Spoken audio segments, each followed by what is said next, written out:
मैं थोड़े विचार में पड़ गया हूं, क्योंकि मुझे कहा गया कि विशेष रूप से स्त्रियों के जीवन के संबंध में कुछ कहूं। जैसा मैं देखता हूं, स्त्री और पुरुष का आधारभूत जीवन भिन्न भिन्न नहीं है। मनुष्य के जीवन की जो समस्याएं हैं वे पुरुष और स्त्री की दोनों की समस्याएं हैं। और जब हम इस भांति सोचने लगते हैं कि स्त्रियों के जीवन के लिए कुछ विशिष्ट दिशा होगी, तभी भूल शुरू हो जाती है। जीवन की जो मौलिक समस्या है, अशांति की, दुख की, पीड़ा की, वो स्त्री और पुरुष के लिए अलग अलग नहीं है। पहले तो मैं उस मौलिक समस्या के संबंध में थोड़ी सी बात आपसे कहूं जो सभी की है, और फिर कुछ प्रश्न पूछे हुए हैं जो शायद स्त्रियों के लिए ही विशेष अर्थ के होंगे, उनकी भी बात करूंगा। मनुष्य के जीवन में इतनी घनीभूत अशांति है, इतनी पीड़ा है, इतना दुख है कि जो लोग भी विचार करते हैं उन्हें यह अनुभव होगा, जीवन की व्यर्थता का अनुभव होगा। ज्ञात होगा कि जैसे जीवन में कोई अर्थ नहीं। हम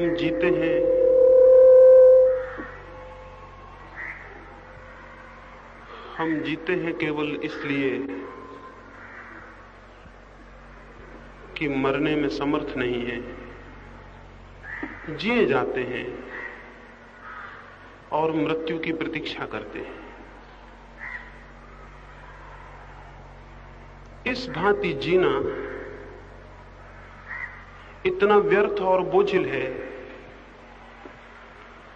कि करीब करीब जीते जी ही हम मुर्दों की भांति हो जाते हैं। कोई रस, कोई आनंद, कोई जीवन में नृत्य और संगीत नहीं रह जाता। वो सब विनष्ट हो जाता है। जैसे किसी पौधे को हम उखाड़ लें, उसकी जड़ें टूट जाएं और पौधा कुम्हला जाए, उसके फूल मुरझा जाएं। करीब करीब मनुष्य का जीवन ऐसा हो गया है, अपरूटेड। उसकी सारी जड़ें टूट गई हैं जमीन से। इसलिए न तो ऐसी आंखें दिखाई पड़ती हैं जो शांत हों, न ऐसे हृदय दिखाई पड़ते हैं जो आनंद से भरे हों, और न ऐसे जीवन दिखाई पड़ते हैं जिनमें प्रेम का संगीत हो। ये जो इतनी उदास, इतनी दुख से भरी और पीड़ा से भरी स्थिति है, इसके लिए क्या किया जाए? क्या हो? कौन सा रास्ता, कौन सी विधि मनुष्य को प्रफुल्लित कर सके, आनंदित कर सके? मैंने कहा ये कोई पुरुष और स्त्री का अलग प्रश्न नहीं है। ये तो जीवन का प्रश्न है और सभी के लिए है। एक इस संबंध में भी पूछा है कि जीवन में अशांति है, शांति कैसे उपलब्ध हो? जीवन में अशांति है, ये तो हमें अनुभव होता है, लेकिन शायद ये हमें दिखाई नहीं पड़ता कि उस अशांति को हमारे अतिरिक्त और कोई पैदा नहीं करता है। जीवन में अशांति का एक तो मौलिक कारण यही है कि जब भी अशांति होती है तब हम सोचते हैं कोई और अशांति को पैदा कर रहा है। जो व्यक्ति भी इस भाषा में सोचता है कि कोई और अशांति को पैदा कर रहा है, उसके जीवन में शांति कभी नहीं हो सकेगी। एक छोटी सी कहानी कहूं, उससे मेरी बात समझ में आए और फिर आगे बढ़ा जा सके। एक छोटे से गांव में सुबह होने को थी, सूरज निकलने को था। एक घुड़सवार आके रुका गांव के बाहर ही, गांव की दीवार के बाहर ही एक बूढ़ा आदमी बैठा हुआ था। उस घुड़सवार ने उस बूढ़े आदमी से पूछा, मैं इस गांव में रहने का निर्णय करके आया हूं, पुराना गांव मैंने बदल लिया, मैं इस गांव में रहना चाहता हूं, क्या आप बता सकेंगे कि इस गांव के लोग कैसे? उस बूढ़े आदमी ने बड़ी समझदारी की बात पूछी। उसने कहा, इसके पहले कि मैं बताऊं कि इस गांव के लोग कैसे हैं, मैं तुमसे ये पूछना चाहूंगा कि जिस गांव को तुम छोड़ के आ रहे हो उस गांव के लोग कैसे थे? उस आदमी ने कहा, इसे पूछने से क्या प्रयोजन? उस बूढ़े ने कहा, उसके बिना उत्तर देना असंभव है। मुझे बताओ, जिस गांव को तुम छोड़ के आते हो उस गांव के लोग कैसे थे? उस व्यक्ति ने कहा, उनका नाम भी, उनकी स्मृति भी मेरे हृदय को घृणा से भर देती।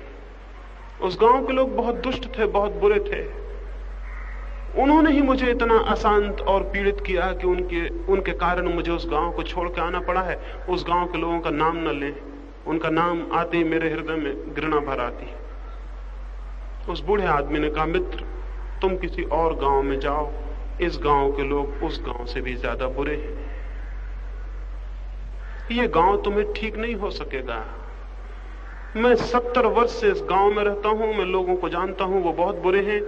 तुम्हारे गांव के लोग जिनको तुम बुरा कह रहे हो, इनके सामने कुछ भी बुरे नहीं है, तुम कोई और गांव जाओ। वो घुड़सवार आगे बढ़ गया और उसके पीछे ही एक बैलगाड़ी आके रुकी। उसमें भी एक परिवार आया हुआ था और उस परिवार ने भी उस बूढ़े से पूछा कि इस गांव के कैसे लोग हैं? हम अपने गांव को छोड़ के आते हैं और इस गांव में रहना चाहते हैं। बूढ़े ने फिर वही प्रश्न दोहराया। उसने कहा, मुझे बताओ, तुम जिस गांव को छोड़ के आते हो वहां के लोग कैसे थे? उसने कहा, उनका नाम, उनकी स्मृति मेरे हृदय को आनंद से भर देती है। उतने भले लोग पृथ्वी पर शायद ही कहीं हो। मेरा चित्त दुखी है और मेरे आंसू अभी गीले हैं, उनको छोड़ के आना पड़ा है, इससे मेरे प्राण बहुत बहुत दुखी। उस बूढ़े ने कहा, आओ, हम तुम्हारा स्वागत करते हैं। इस गांव के लोगों को तुम उस गांव के लोगों से बेहतर पाओगे। 70 वर्ष का मेरा अनुभव है, इतने अच्छे आदमी और कहीं भी नहीं। ये छोटी सी कहानी आपसे कहना चाहता हूं। वही गांव था, लेकिन उन दो अलग अलग लोगों को उस बूढ़े ने अलग अलग उत्तर दिए। इस बात पर निर्भर करता है कि गांव कैसा होगा, इस बात पर निर्भर करता है कि मैं कैसा हूं। अगर मैं अशांत हूं तो ये मत सोचना कि ये जीवन में सब तरफ बुरे लोग हैं, बुरी परिस्थितियां हैं, इसलिए अशांति है। अशांति का बुनियादी कारण मनुष्य के खुद के भीतर होता है, उसके व्यक्तित्व में होता है। इसी जमीन पर, इसी तरह की परिस्थितियों में वे लोग भी हैं जो बहुत आनंदित हैं। महावीर, बुद्ध, कृष्ण और क्राइस्ट भी हमारे बीच पैदा होते हैं और उनके जीवन में अपूर्व आनंद है। यही परिस्थितियां हैं, यही पृथ्वी है, यही आकाश है, यही चांद तारे हैं, यही लोग हैं। इनके बीच ही कोई व्यक्ति परिपूर्ण आनंद को उपलब्ध होता है, शांति को उपलब्ध होता है, और हम हैं इन्हीं लोगों के बीच दुखी और पीड़ित हो जाते हैं। जरूर हमारे देखने में और हमारे होने में कुछ भेद होगा। हमारे व्यक्तित्व में, हमारे सोचने के ढंग में, हमारी जीवन विधि में कोई भूल होगी। हमारे सोचने का ढंग, हमारे जीवन जीने की पद्धति में कोई बुनियादी खामियां होंगी, अन्यथा ये कैसे हो सकता है? एक फकीर था जापान में, 1930 में वहां ये घटना घटी। आधी रात को अपने झोपड़े में कुछ पत्र लिख रहा था। किसी आदमी ने द्वार को धक्का दिया, द्वार अटका हुआ था, खुल गया। जो आदमी भीतर आया उसने शायद सोचा होगा कि फकीर सोया हुआ है, लेकिन फकीर जागा था, आधी रात थी। वो चोर था जो आया था, वो घबरा गया। उसने जल्दी से अपना छुरा बाहर निकाल लिया। उस फकीर ने कहा कि मित्र, छुरे को बंद ही रखो, यहां कोई बुरे लोग नहीं रहते हैं कि छुरा निकालने की जरूरत पड़े। छुरे को बंद ही रखो और आओ। कैसे इतनी रात को आना हुआ? वो चोर बहुत घबरा गया। उसने कहा, आप पूछते ही हैं तो मैं कह दूं, मैं तो चोर हूं और चोरी करने के विचार से आया हूं।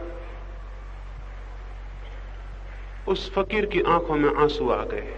उस चोर ने पूछा, क्या हुआ, आप रोते क्यों हैं? उस फकीर ने कहा, इसलिए रोता हूं कि तुम कितनी पीड़ा में और दुख में नहीं होगे कि तुम चोरी करने को तैयार हुए, और तुम कितनी मजबूरी में नहीं होगे कि आधी रात को गांव को छोड़कर एक फकीर के झोपड़े में चोरी करने आए। तुम्हारी स्थिति मेरे मन में बहुत दुख और पीड़ा पैदा करती है, और इस कारण भी मैं दुखी हूं कि मेरे पास ज्यादा भी नहीं है, कोई 10-5 रुपए पड़े हैं तो तुम उन्हें निकाल लो और ले जाओ। सामने के ताक पर से उसने रुपए उठाए। जब वो जाने को हुआ तो उस फकीर ने कहा, कृपा करो, कम से कम 1 रुपया वापस छोड़ दो, सुबह मुझे जरूरत पड़ सकती है। उसने 1 रुपया छोड़ा और वो चोर बाहर निकला। बाहर निकलते वक्त फकीर ने फिर उससे कहा, एक काम और करो, कम से कम मुझे धन्यवाद तो देते जाओ। उस चोर ने घबराहट में धन्यवाद दिया और चला गया। वर्ष भर बाद वो पकड़ गया। अदालत में मुकदमा था, और भी बहुत चोरियां थी। इस चोरी का भी अदालत को पता चल गया तो उस फकीर को अदालत में जाना पड़ा।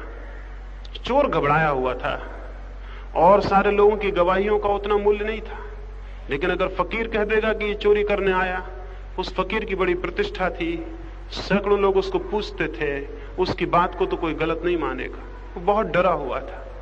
फकीर अदालत में गया। मजिस्ट्रेट ने पूछा कि क्या इस आदमी को आप पहचानते हैं? उस फकीर ने कहा, बहुत भली भांति, ये तो मेरे पुराने परिचित हैं और मित्र हैं। चोर घबराया। मजिस्ट्रेट ने पूछा कि क्या इन्होंने कभी आपके यहां चोरी की? उस फकीर ने कहा कि नहीं, इन्होंने कभी मेरे यहां चोरी नहीं की। हां, एक बार मजबूरी में ये रात को मेरे घर आए थे तो मैंने इनको कुछ रुपए दिए थे और उनके बदले में इन्होंने धन्यवाद दे दिया था। बात वहीं समाप्त हो गई थी, चोरी का कोई सवाल नहीं है। चोर तो बहुत हैरान हुआ।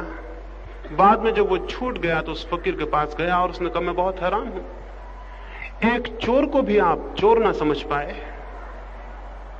उस फकीर ने क्या कहा? उस फकीर ने कहा, जिस दिन मेरे भीतर का चोर मर गया, उस दिन के बाद किसी को चोर समझना मुश्किल हो गया है। हमारे व्यक्तित्व में जो नहीं है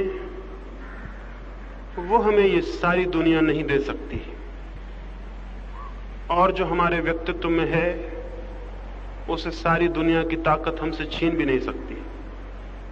अगर आप अशांत हैं तो इस बात को समझना, कोई और आपको अशांत नहीं कर रहा है, कोई और कारण नहीं है जो आपको अशांत कर रहे हो। आप अशांत हैं ये आपके व्यक्तित्व की किसी बुनियादी भूल के कारण है। अगर ये बात ख्याल में ना आए तो हम परिस्थितियों को बदलने में, व्यक्तियों को बदलने में जीवन को गंवा देते हैं और स्वयं को बदलने की तरफ दृष्टि पैदा नहीं होती। अशांति है तो आप कारण हैं, शांति होगी तो आप कारण होंगे। किन बातों से अशांति पैदा होती है व्यक्तित्व में? जीवन के प्रति अंधकारपूर्ण दृष्टि से अशांति पैदा होती, जीवन के प्रति आलोकपूर्ण दृष्टि से शांति पैदा होती। क्या मेरा अर्थ है अंधकारपूर्ण दृष्टि से? जीवन को देखने का ढंग, जीवन के प्रति नजर, एटीट्यूड 2 प्रकार के हो सकते हैं। मैं एक घर में मेहमान होता था। जब मैं जाता, उस घर के सारे परिवार के लोग मुझे बहुत प्रेम करते। उस घर की गृहिणी तो इतना प्रेम करती कि जब मैं उनके घर में जाता तो जिस दिन मैं जाता उसी दिन से वो रोना शुरू कर देती। मैं बहुत हैरान हुआ। मैंने पूछा कि ये रोना क्यों शुरू कर देती हो मेरे आने से? उसने कहा, जैसे ही आप आते हैं मुझे आपके जाने का डर और आप 2 दिन बाद चले जाएंगे, इसकी पीड़ा और इतना दुख मुझे होने लगता है कि जब तक आप रहते हैं मैं सिर्फ रोती रहती हूं। एक और घर में मैं ठहरता था। कभी दिन को जाता, कभी 2 दिन को उनके घर रुकता। उस घर में भी जो परिवार था बहुत प्रेम करता। मैंने उनसे पूछा कि जब मैं आता हूं आप रोते हैं या नहीं। उस घर की गृहिणी ने मुझे कहा, जब आप होते हैं तब हम आनंदित होते हैं, और जब आप चले जाते हैं तो फिर हम अत्यंत आनंद से आपके आने की प्रतीक्षा करने लगते हैं। मैंने उनसे कहा, जब मैं आपके घर में नहीं रहता हूं तब? तो उसने कहा कि मैं प्रतीक्षा करती हूं आनंद से आपके पुनः आने की। जब आप होते हैं तब होने का आनंद, जब आप नहीं होते तब आने की प्रतीक्षा का प्रीतिपूर्ण आनंद। और एक घर में एक गृहिणी ने मुझे कहा कि जब आप नहीं होते हैं तो मैं दुखी होती हूं, कब आप आएंगे, और जब आप आते हैं तो मैं दुखी रहती हूं कि कहीं आप आजकल में आप चले ही जाएंगे। जीवन को देखने के 2 ढंग होते हैं।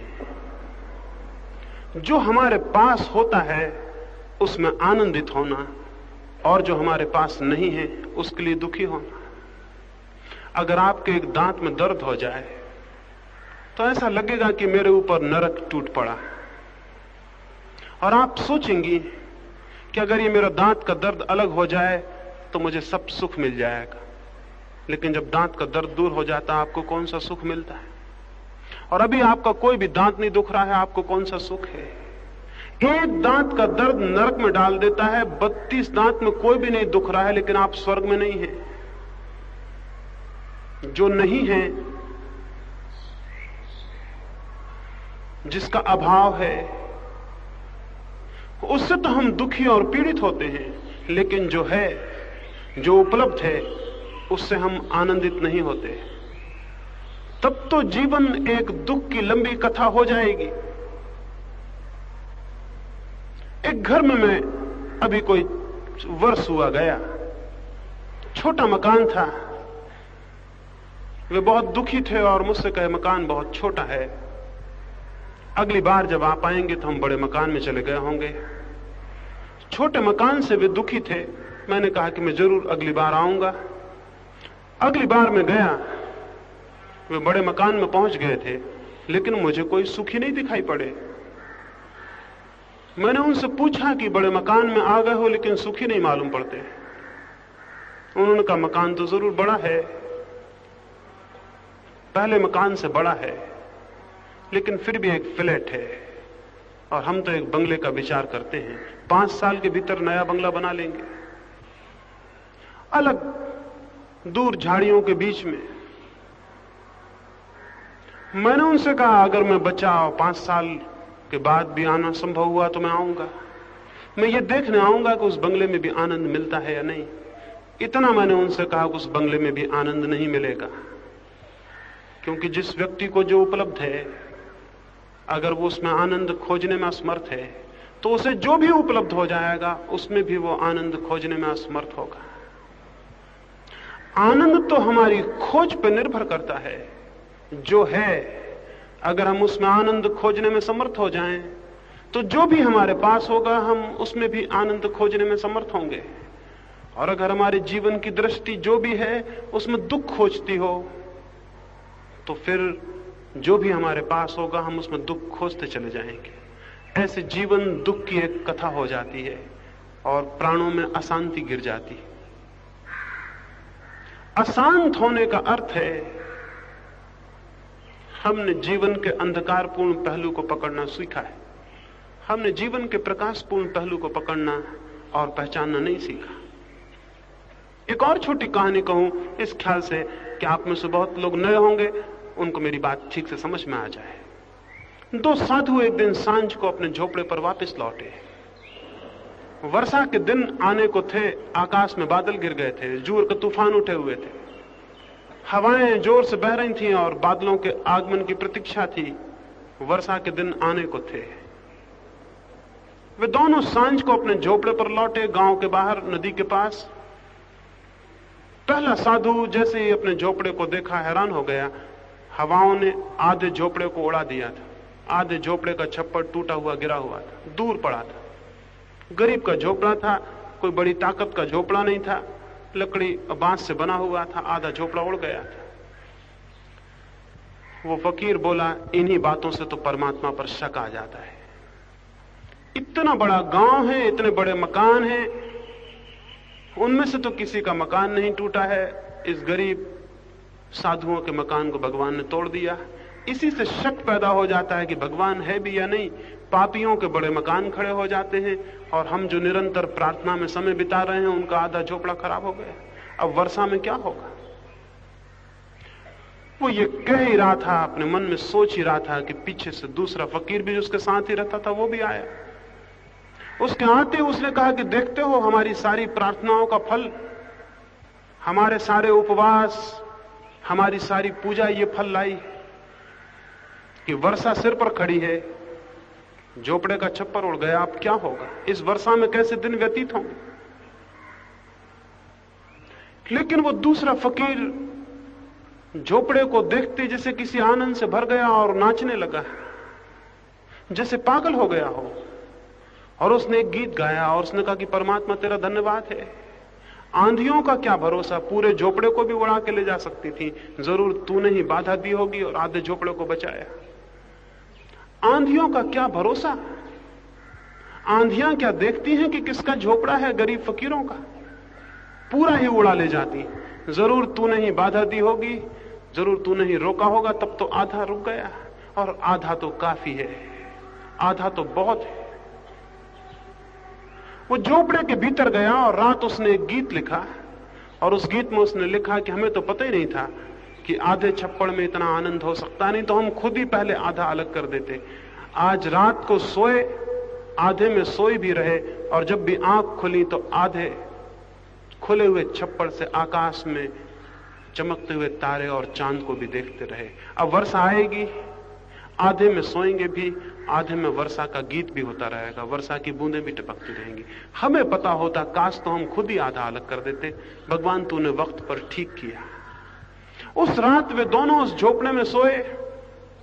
पहला फकीर बहुत दुखी सोया, बहुत परेशान सोया, रात नींद नहीं ले सका, क्योंकि शिकायत उसके मन में आ गई थी, और जो हुआ था उससे वो दुखी हो गया था। वो रात भर अशांत था। दूसरा फकीर बहुत गहरी नींद में सोया। उसके मन में परमात्मा के लिए धन्यवाद था, ग्रेटिट्यूड था, कृतज्ञता थी, उसने बचाया था। वो सुबह आनंदित उठा। घटना एक ही थी, देखने वाले आदमी दो थे, परिस्थिति एक ही थी, देखने की दृष्टियां दो थी। कौन सी दृष्टि आपकी है, इस पर विचार करना है। अगर पहले वाली साधु की दृष्टि है तो चित्त अशांत होगा।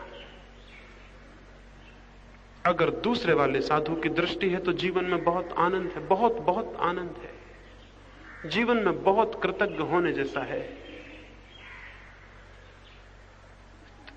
इस संबंध में इतना ही आपसे कहना चाहता हूं कि ये विचार करना कि आपकी दृष्टि कौन सी है। अगर पहले वाले साधु की दृष्टि हो तो इस जीवन में आपको नरक के सिवाय और कुछ भी उपलब्ध नहीं हो सकता। और उसका दोष जीवन को मत देना कि जीवन बुरा था। स्मरण रखना कि उसकी सारी की सारी बात जीवन के बुरे होने की ना थी, वो दृष्टि के गलत होने की थी। और अगर आपकी दृष्टि दूसरे साधु की हो तो इस जीवन में बहुत है। इस जीवन के पत्ते पत्ते में संगीत है और कण कण में एक अद्भुत रहस्य है। लेकिन अगर दृष्टि हो तो वो दिखाई पड़ना शुरू होता है।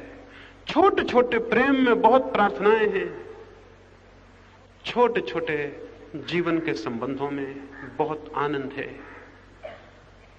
लेकिन केवल उनको दिखाई पड़ेगा जो देखने में समर्थ होते हैं, उनको नहीं जो आंख बंद किए बैठे रहते हैं। इस प्रश्न के उत्तर में जो पूछा है, अशांत हैं, शांत कैसे हों, ये मैं कहना चाहता हूं। विचार करना, देखना कि किस तरह से जीवन को देखने का आपका ढंग है। और ये आपके हाथ में है कि अगर ये दिखाई पड़ जाए कि जीवन को देखने का ढंग मेरा गलत है और मैं अपने हाथ से अशांति के बीज बोए चला जाता हूं, और मैं अपने हाथ से जहां फूल भी हैं और कांटे भी हैं वहां केवल कांटों को ही देखता हूं, फूलों को नहीं, तो फिर कौन क्या करेगा? अगर ये ख्याल आ जाए तो जीवन को बदलना आपके हाथ में है। क्योंकि कोई भी मनुष्य दुखी नहीं होना चाहता। कौन दुखी होना चाहता है? कोई भी दुखी नहीं होना चाहता। अगर ये स्पष्ट समझ में आ जाए कि दुखी होना मेरी दृष्टि में है, तो उस दृष्टि से मुक्त होना कठिन नहीं है। ये बोध आते ही कि मेरी दृष्टि गलत है, जीवन में परिवर्तन शुरू हो जाता है। ये बोध आते ही कि अशांति के कारण मेरे देखने में छिपे हैं, देखने का ढंग बदलना शुरू हो जाता है। कुछ और करने की जरूरत नहीं, ठीक रूप से सत्य के प्रति जाग जाना जरूरी है कि मेरी अशांति मेरे जीवन दृष्टिकोण में छिपी। जब तक दूसरों में हम अशांति के कारण खोजते रहेंगे, एक पत्नी खोजती रहेगी कि उसके पति के कारण वो अशांत है, वो गलती में है। एक मां सोचती रहे कि अपने बच्चों के कारण अशांत है, वो गलती में है।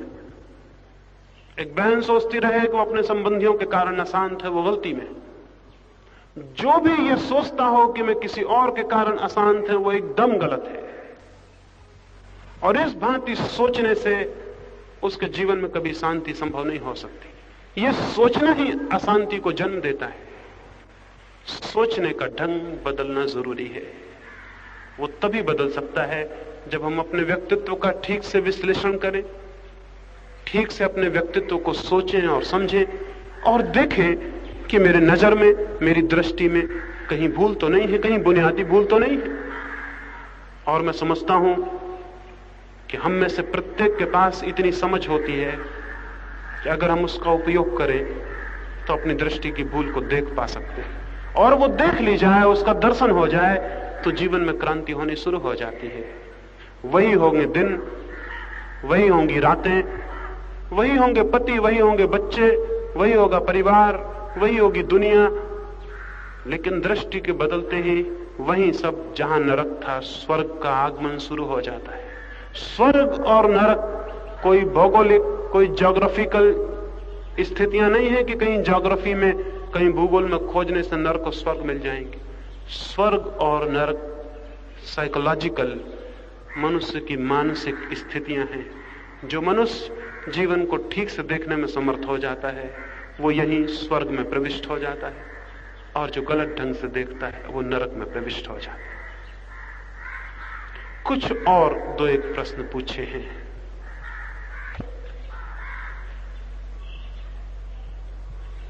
बच्चों को अंतर्मुखी कैसे बनाया जाए?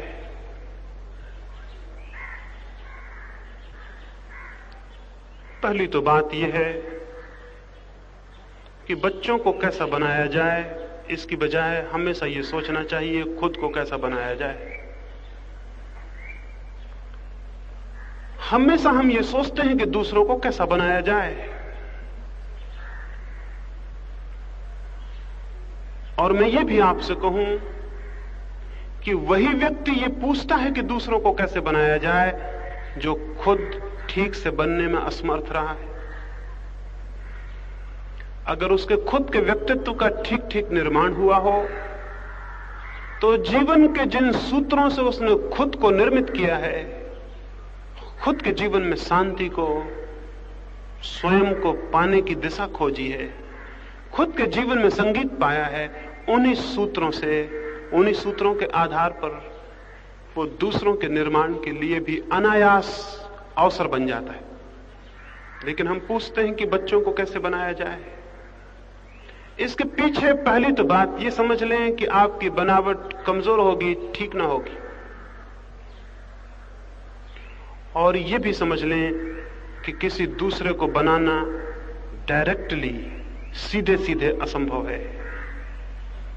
हम जो भी कर पाते हैं दूसरों के लिए वो बहुत इनडायरेक्ट, बहुत परोक्ष, बहुत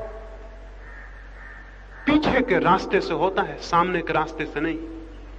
कोई मां अपने बच्चों को बनाना चाहे, किसी खास ढंग का अंतर्मुखी बनाना चाहे, सत्यवादी बनाना चाहे, चरित्रवान बनाना चाहे, परमात्मा की दिशा में ले जाना चाहे, तो इस भूल में कभी ना पड़े कि वो सीधे सीधे बच्चे को परमात्मा की दिशा में ले जा सकती। क्योंकि जब भी हम किसी व्यक्ति को किसी दिशा में ले जाने लगते हैं, उसका अहंकार, उस व्यक्ति का अहंकार, चाहे वो छोटा बच्चा ही क्यों ना हो, हमारे विरोध में खड़ा हो जाता है। क्योंकि दुनिया में कोई भी घसीटा जाना पसंद नहीं करता, छोटा बच्चा भी नहीं करता। जब हम उसे ले जाने लगते हैं कहीं और कुछ बनाने लगते हैं, तब उसके भीतर उसकी अहंता, उसका अहंकार, उसका अभिमान हमारे विरोध में खड़ा हो जाता है। वो सख्ती से इस बात का विरोध करने लगता है, क्योंकि ये बात उसे आक्रामक, एग्रेसिव मालूम पड़ती है। इसमें आक्रमण है और इस आक्रमण का वो विरोध करने लगता है। छोटा बच्चा है, जैसे उससे बनता है वो विरोध करता है। जिस जिस बात के लिए इंकार किया जाता है वही वही करने को उत्सुक होता है। जिस जिस बात से निषेध किया जाता है वही वही जाता है। जिन जिन रास्तों पर रुकावट डाली जाती है वही रास्ते उसके लिए आकर्षक हो जाते हैं। फ्रायड एक बड़ा मनोवैज्ञानिक हुआ, अपनी पत्नी और अपने बच्चे के साथ एक दिन बगीचे में घूमने गया। जब सांझ को वापस लौटने लगा, अंधेरा गिर गया, तो देखा दोनों ने कि बच्चा कहीं नदारत है। फ्रायड की पत्नी घबराई, उसने कहा कि बच्चा तो साथ नहीं है, कहां गया? बड़ा बगीचा था, मीलों लंबा, अब रात को उसे कहां खोजेंगे? फ्रायड ने क्या कहा? उसने कहा, तुमने उसे कहीं जाने को वर्जित तो नहीं किया था, कहीं जाने को मना तो नहीं किया था? उसकी स्त्री ने कहा, हाँ मैंने मना किया था, फवारे पर मत जाना। तो उसने कहा, सबसे पहले फवारे पर चल के देख लें, 100 में 99 मौके तो ये हैं कि वो वहीं मिल जाए, एक ही मौका है कि कहीं और हो। उसकी पत्नी चुप रही, जाके देखा वो फवारे पर पैर लटकाए हुए बैठा हुआ था। उसकी पत्नी ने पूछा कि ये आपने कैसे जाना? उसने कहा, तो सीधा गणित है। माँ बाप जिन बातों की तरफ जाने से रोकते हैं वे बातें आकर्षक हो जाती हैं। बच्चा उन बातों को जानने के लिए उत्सुकता से भर जाता है कि जाने। जिन बातों की तरफ माँ बाप ले जाना चाहते हैं, बच्चे की उत्सुकता समाप्त हो जाती है, उसका अहंकार जग जाता है, वो रुकावट डालता है, वो जाना नहीं चाहता। आप ये बात जान के हैरान होंगी कि इस तथ्य ने आज तक मनुष्य के समाज को जितना नुकसान पहुंचाया है किसी और ने नहीं। क्योंकि माँ बाप अच्छी बातों की तरफ ले जाना चाहते हैं, बच्चे का अहंकार अच्छी बातों के विरोध में हो जाता है। माँ बाप बुरी बातों से रोकते हैं, बच्चे की जिज्ञासा बुरी बातों की तरफ बढ़ जाती। माँ बाप इस भांति अपने ही हाथों अपने बच्चों के शत्रु सिद्ध होते हैं। इसलिए शायद कभी आपको यह ख्याल ना आया हो कि बहुत अच्छे घरों में बहुत अच्छे बच्चे पैदा नहीं होते, कभी नहीं होते। बहुत बड़े बड़े लोगों के बच्चे तो बहुत निकम्मे साबित होते हैं। गांधी जैसे बड़े व्यक्ति का एक लड़का शराब पिया, मांस खाया, धर्म परिवर्तित किया, आश्चर्यजनक है। क्या हुआ? ये गांधी ने बहुत कोशिश की उसको अच्छा बनाने की, वो कोशिश दुश्मन बन गई। तो एक बात तो ये समझ लें कि जिसको भी परिवर्तित करने का ख्याल उठे, पहले तो स्वयं का जीवन उस दिशा में परिवर्तित हो जाना चाहिए। तो आपके जीवन की छाया, आपके जीवन का प्रभाव बहुत अनजान रूप से बच्चे को प्रभावित करता है। आपकी बातें नहीं, आपके उपदेश नहीं, आपके जीवन की छाया बच्चे को परोक्ष रूप से प्रभावित करती है और उसके जीवन में परिवर्तन की बुनियाद बन जाती। और दूसरी बात, बच्चे को कभी भी दबाव डालकर, आग्रह करके किसी अच्छी दिशा में ले जाने की कोशिश मत करना। वही बात अच्छी दिशा में जाने के लिए सबसे बड़ी दीवार हो जाएगी। और हो भी सकता है जब तक वो छोटा रहे आपकी बात मान ले, क्योंकि कमजोर है और आप ताकतवर हैं, आप डरा सकते हैं, धमका सकते हैं, आप हिंसा कर सकते हैं उसके साथ। और ये मत सोचना कभी कि माँ बाप अपने बच्चों के साथ कैसे हिंसा करेंगे। माँ बाप ने इतनी हिंसा की है बच्चों के साथ जिसका कोई हिसाब नहीं है, दिखाई नहीं पड़ती। जब भी हम किसी को दबाते हैं तब हम हिंसा करते हैं। बच्चे के अहंकार को चोट लगती है, लेकिन वो कमजोर है, सहता है। आज नहीं कल जब वो बड़ा हो जाएगा और ताकत उसके हाथ में आएगी, तब तक आप बूढ़े हो जाएंगे, तब आप कमजोर हो जाएंगे, तब वो बदला लेगा। बूढ़े माँ बाप के साथ बच्चों का जो दुर्व्यवहार है उसका कारण माँ बाप ही है। बचपन में उन्होंने बच्चों के साथ जो किया है, बुढ़ापे में बच्चे उनके साथ करेंगे। इसलिए भूल के भी दबाव मत डालना, भूल के भी जबरदस्ती मत करना, भूल के भी हिंसा मत करना। बहुत प्रेम से, अपने जीवन के परिवर्तन से बहुत शांति से, बहुत सरलता से बच्चों को सुझाना, आदेश मत देना। ये मत कहना कि ऐसा करो, क्योंकि जब भी कोई ऐसा कहता है ऐसा करो, तभी भीतर ये ध्वनि पैदा होती है सुनने वाले की कि नहीं करेंगे। ये बिल्कुल सहज है। उससे ये मत कहना ऐसा करो, उससे यही कहना कि मैंने ऐसा किया और आनंद पाया। अगर तुम्हें आनंद पाना हो तो इस दिशा में सोचना। उसे समझाना, उसे सुझाव देना, आदेश नहीं, उपदेश नहीं। उपदेश और आदेश बड़े खतरनाक सिद्ध होते हैं। उपदेश और आदेश बड़े अपमानजनक सिद्ध होते हैं। छोटे बच्चे का बहुत आदर करना, क्योंकि जिसका हम आदर करते हैं उसको ही केवल हम अपने हृदय के निकट ला पाते हैं। ये हैरानी की बात मालूम पड़ेगी। हम तो चाहते हैं कि छोटे बच्चे बड़ों का आदर करें, हम उनका कैसे आदर करें? लेकिन अगर हम चाहते हैं कि छोटे बच्चे आदर करें मां बाप का, तो आदर देना पड़ेगा। यह असंभव है कि मां बाप अनादर दें और बच्चों से आदर पालें। यह असंभव है। बच्चों को आदर देना जरूरी है, और बहुत आदर देना जरूरी। उगते हुए अंकुर हैं, उगता हुआ सूरज है। हम तो व्यर्थ हो गए, हम तो चुक गए, अभी उसमें जीवन का विकास होने को है। वो परमात्मा ने एक नए व्यक्तित्व को भेजा है, वो उभर रहा है। उसके प्रति बहुत सम्मान, बहुत आदर जरूरी है। आदर पूर्वक, प्रेम पूर्वक, खुद के व्यक्तित्व के परिवर्तन के द्वारा उस बच्चे के जीवन को भी परिवर्तित किया जा सकता है। अंतर्मुखी बनाने के लिए पूछा है। अंतर्मुखी तभी कोई बन सकता है जब भीतर आनंद की ध्वनि गूंजने लगे।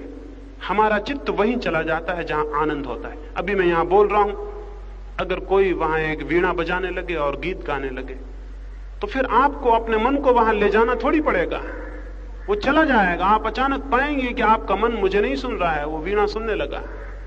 मन तो वहां जाता है जहां सुख है, जहां संगीत है, जहां रस है।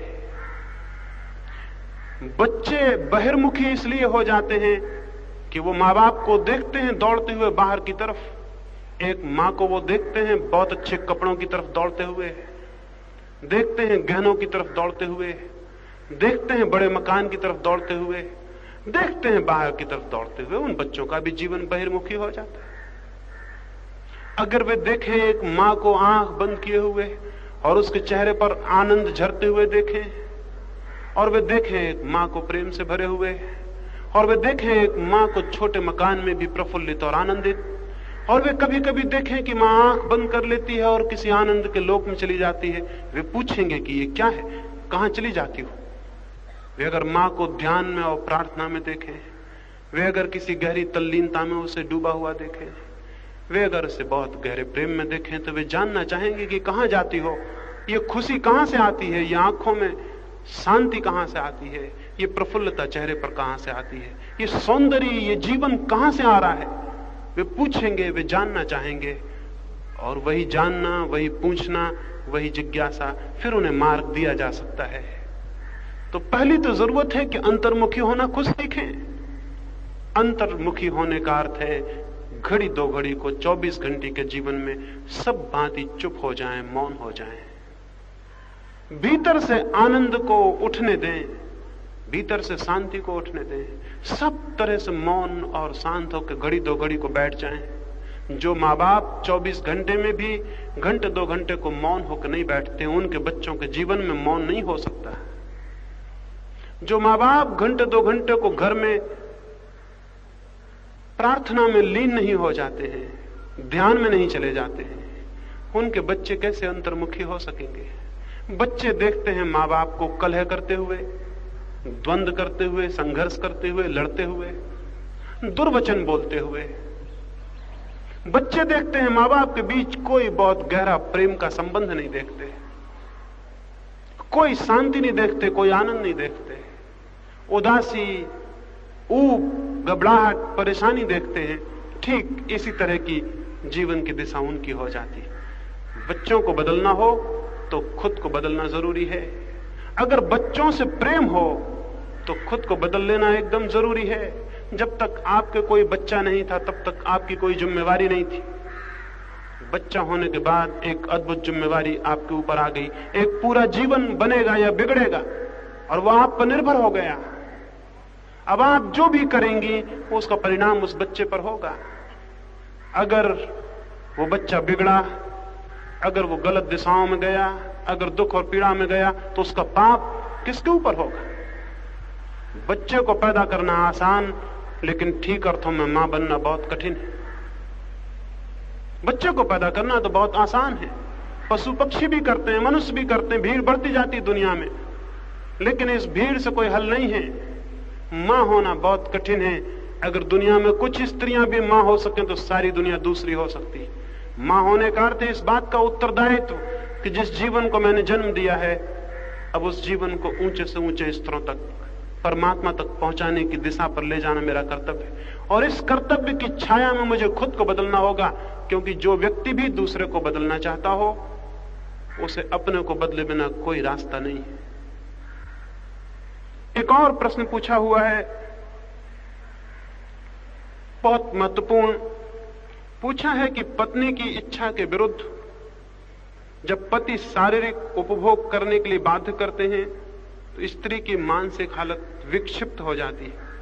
उस तनावपूर्ण स्थिति में औरत का क्या कर्तव्य हो सकता है? और भी बहुत सी बहन मुझे निरंतर पूछती हैं। बहुत स्त्रियों के जीवन में प्रश्न होगा, लेकिन शायद इस बात को कभी भी नहीं सोचा होगा कि पति के मन में कामेच्छा की बहुत प्रवृत्ति का पैदा होना किस बात का सबूत है। वो इस बात का सबूत है कि पति को प्रेम नहीं मिल रहा। ये सोच के शायद ये सुनकर हैरानी होगी। जो पत्नी अपने पति को जितना ज्यादा प्रेम दे सकेगी, उस पति के जीवन में सेक्सुअल डिजायर उतनी ही कम हो जाएगी। शायद ये कभी ख्याल में आपके ना आया हो। जिन लोगों के जीवन में जितना प्रेम कम होता है, उतनी ही ज्यादा कामेशना और सेक्सुअलिटी होती है। जिस व्यक्ति के जीवन में जितना ज्यादा प्रेम होता है, उतना ही उसके जीवन में सेक्स नहीं होता। सेक्स धीरे धीरे क्षीण होता चला जाता है। तो पत्नी के ऊपर एक अद्भुत कर्तव्य है, पति के ऊपर भी है। अगर पत्नी को लगता है कि पति बहुत कामेच्छा से पीड़ित होता है और उसे ऐसे उपभोग में ले जाता है जहां उसका चित्त दुखी होता है, शांति नहीं पाता, कष्ट पाता है और विक्षिप्तता आती, पागलपन आता है, घबराहट आती, तो उसे जानना चाहिए कि पति के प्रति उसका प्रेम अधूरा होगा। वो पति को और गहरा प्रेम दे, वो इतना प्रेम दे कि प्रेम पति को शांत कर दे। जिस पति को प्रेम नहीं मिलता, उसके भीतर अशांति घनीभूत होती है और उस अशांति के निकास के लिए, रिलीज के लिए सिवाय सेक्स के और कुछ भी नहीं रह जाता।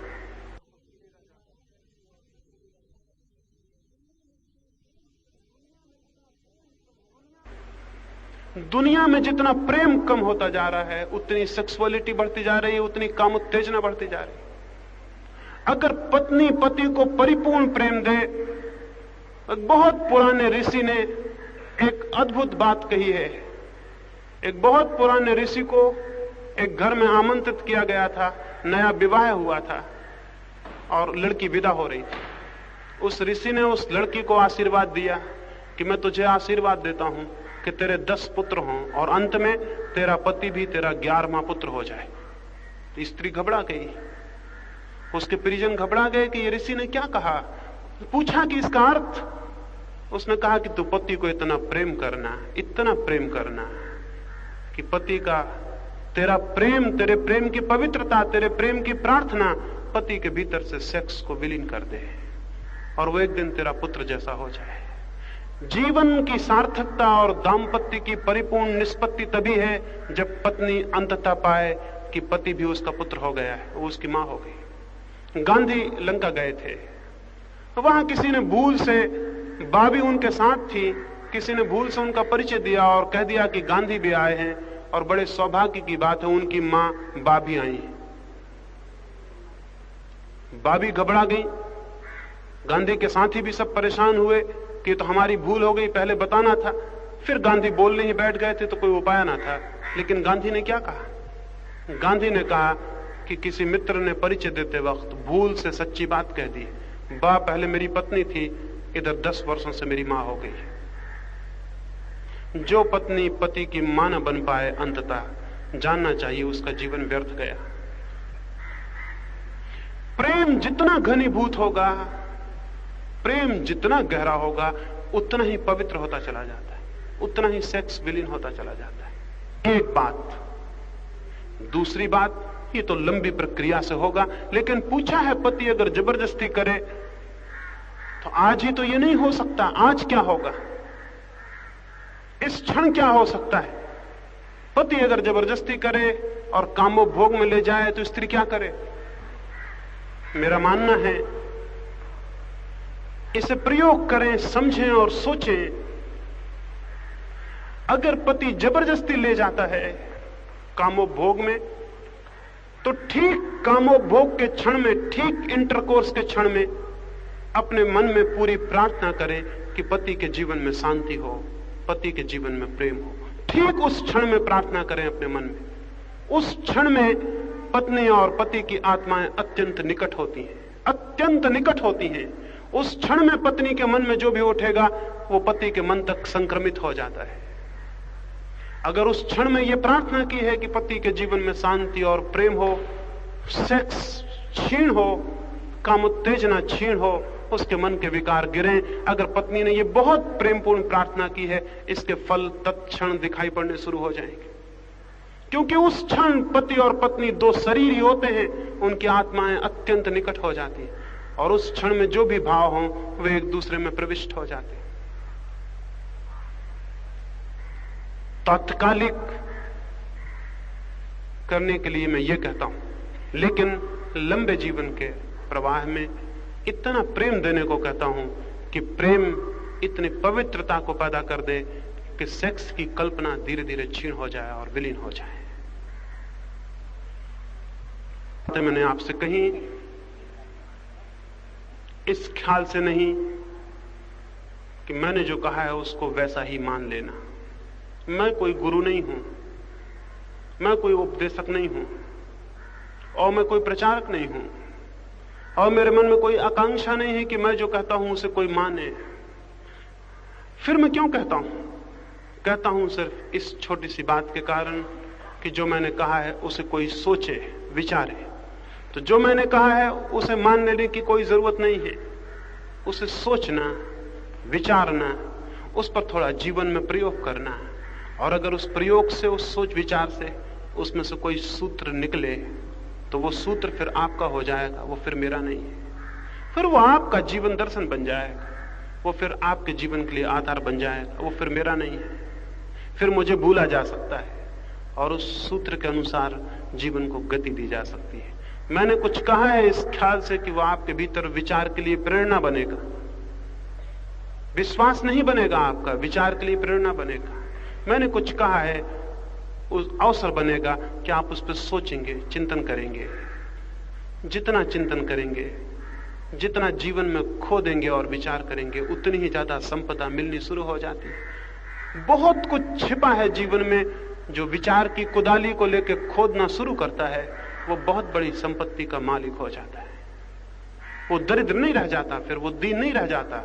हो सकता है वस्त्र उसके पास बहुत बड़े ना हो, मकान बहुत बड़े ना हो, लेकिन उसके पास एक आत्मिक संपत्ति होती है जिसके आगे कोई भी संपत्ति नहीं है। और वैसी संपत्ति सबके भीतर छिपी है। जो भी खोजता है उसे मिल जाती है, और जो बैठा रहता है वो खो देता है। मेरी इन बातों को इतने प्रेम और शांति से सुना है, उससे बहुत बहुत अनुग्रहित हूं। सबके भीतर बैठे परमात्मा को प्रणाम करता हूं। मेरे प्रणाम स्वीकार करें।